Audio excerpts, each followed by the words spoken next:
Hello, everybody, and welcome to episode number 150 of the Decluttr Me podcast. Oh, sorry. Shelina cannot contain her excitement, clearly. Hello there. Hi. I thought it was a woohoo kind of moment when you said it, so I thought I'd woohoo it. It's funny because, like, off air, when we first were talking about the 150, you were like, well, it's 150. We should do the woohoos for the, 200. Yeah.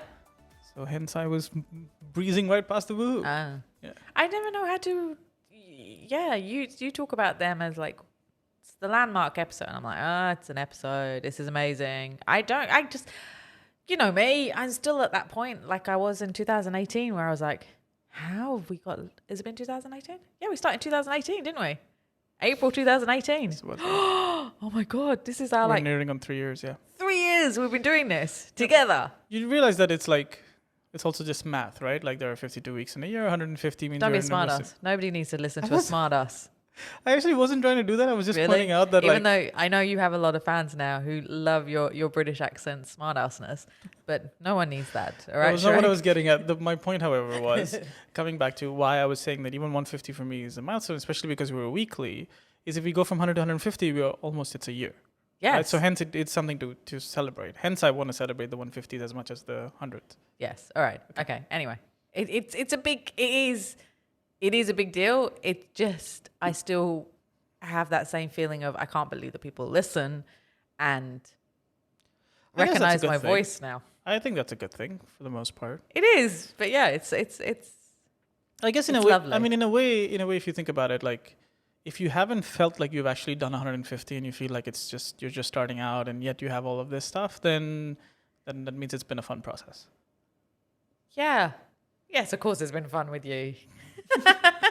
I like how that you wanted. Actually, it wasn't about that at all. It was just pointing out that my head is filling up the screen anyway. It doesn't matter. For those of us watching us on YouTube, we don't have to explain how big my head is. But so big. But no, I meant it in the sense that if it's felt like it's breezed past, that's a good sign, as opposed to feeling like, oh my God, we finally got to 150, which would have been a very different feeling. I guess it has been breezing. We wouldn't have continued the show. I think if it had gotten exactly, yes, yeah, we would have stopped abruptly. But anyway, we're not. We're still going on. Yeah, and we got lots planned.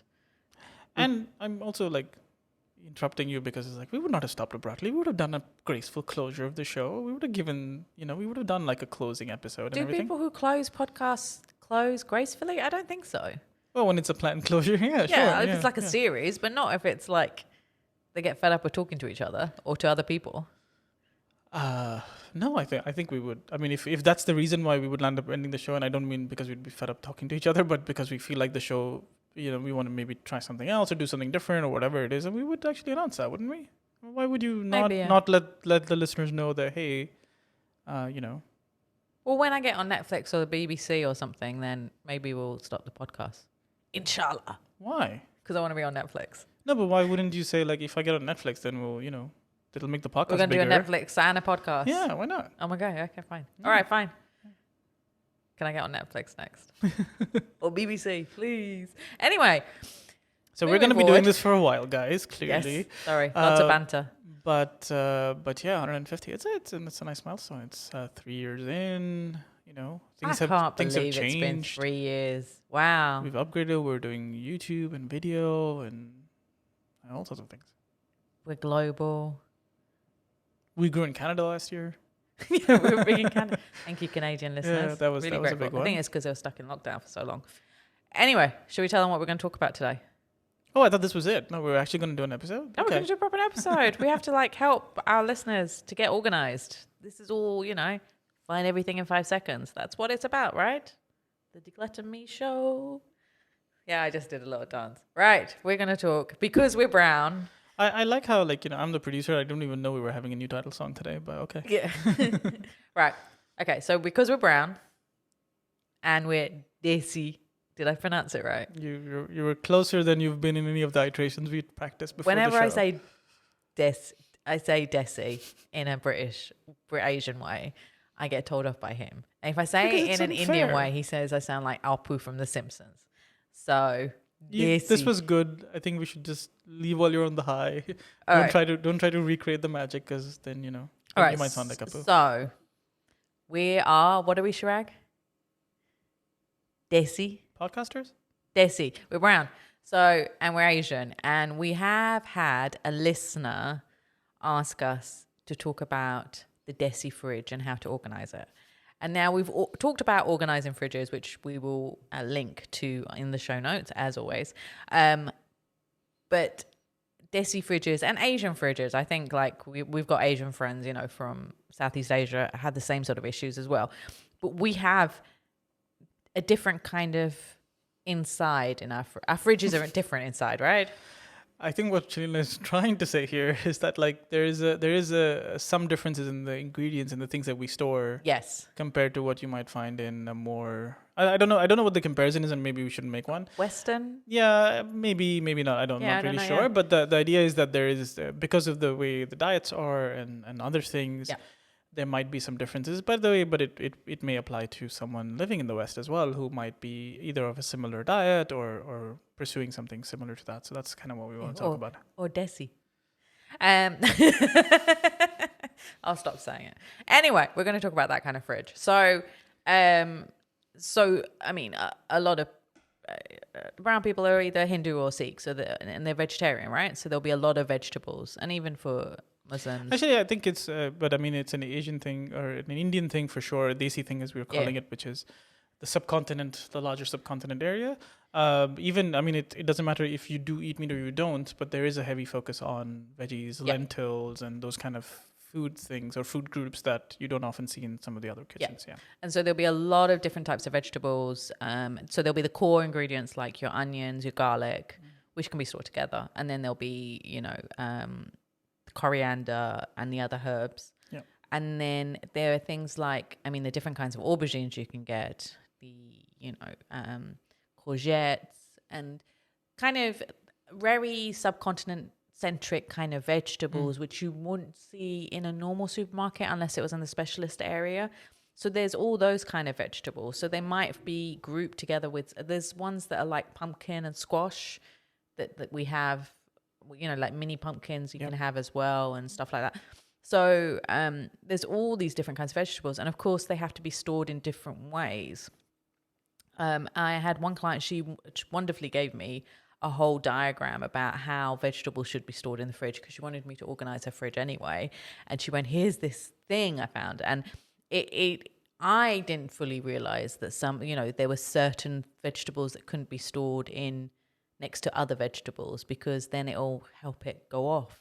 It's the same with bananas. Do you know about bananas? That you can't put bananas with other vegetables because it will help. It accelerates the ripening of the other stuff. Yeah. And funnily enough, like that was something, and then there's the converse of it, which is something my mom told me at some point, is if you have avocados and they're not ripening, store them with onions, they'll ripen faster. So it's the opposite. Like sometimes you want to accelerate the ripening. I believe it's onions. I didn't know that. So that was to be honest, I have not done any level of scientific testing to be able to say yes it works or no it doesn't.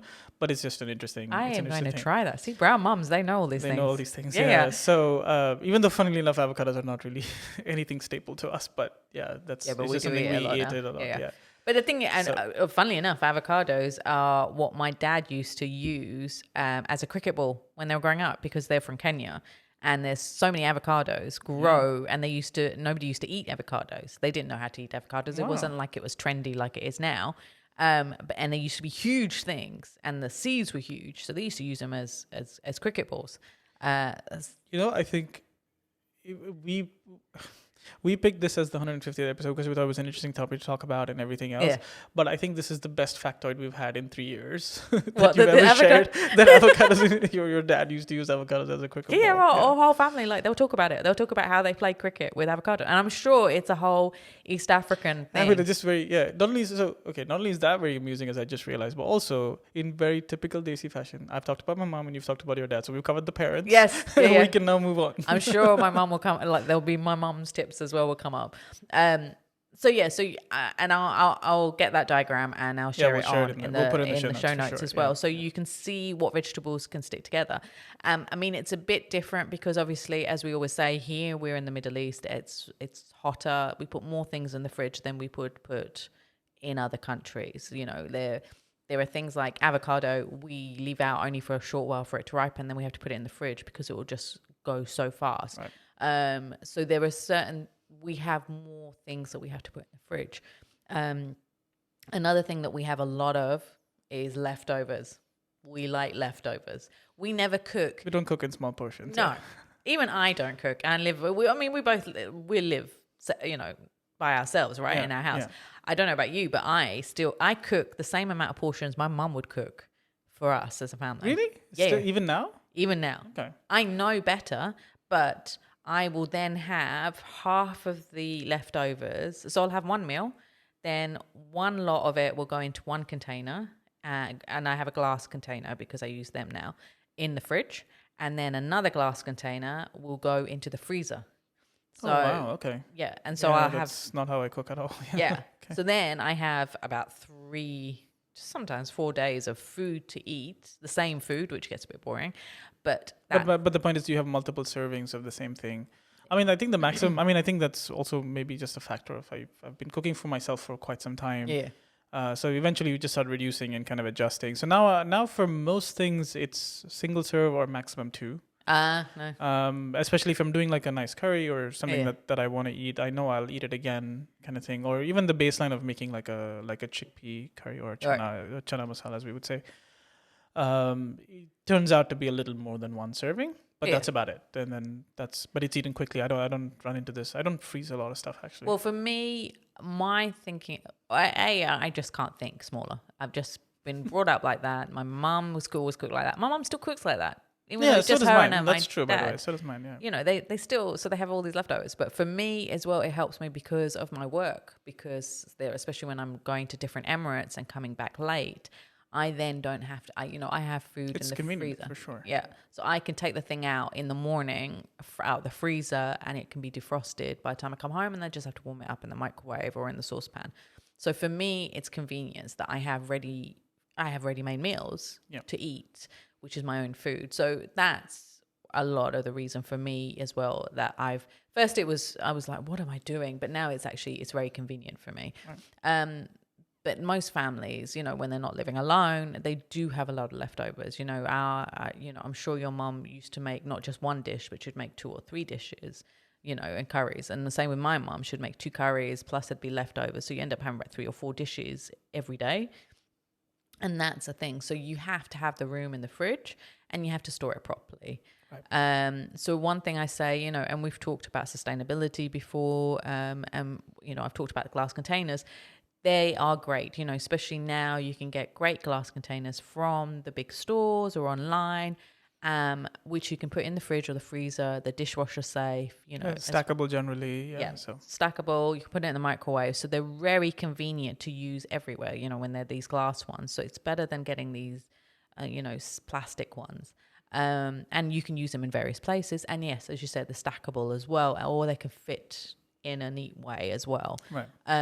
So they're great to have. So if you get a whole set of them, that's good for you for leftovers. But make sure you get containers that will fit for your lifestyle, for the amount of food that you're making. There's no point buying a big container if you only have a tiny amount. Like, for you only have a little bit of leftovers. So you only need a small square glass something box. that's enough to store that. Yeah.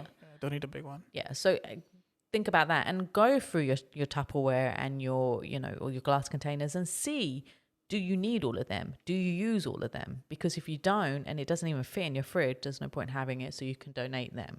So see what you can get. And now you can get individual containers. IKEA have great ones. There's a Spanish store that I've seen, and they had beautiful containers that were glass with bamboo lids as well. So there are lots of options out there. But find what you need and don't get a big packet of them. Just buy individual ones that you need, because when they have the big packs, then you don't use them and they just take up space in the cupboard. Another thing we have is pickles. And we were talking about this before, right?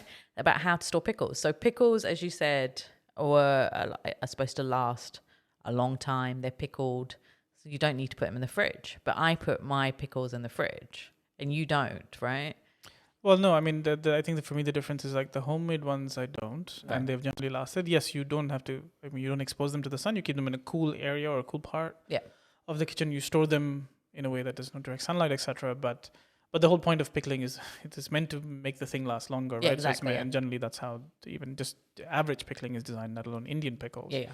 But I have noticed, or at least in the past, when I have purchased that, is if you buy the store bought stuff, especially because they're canned and or bottled in some Yeah. fashion, they tend to have other ingredients that could potentially go bad. So I've seen them go bad. Yeah. I have as well.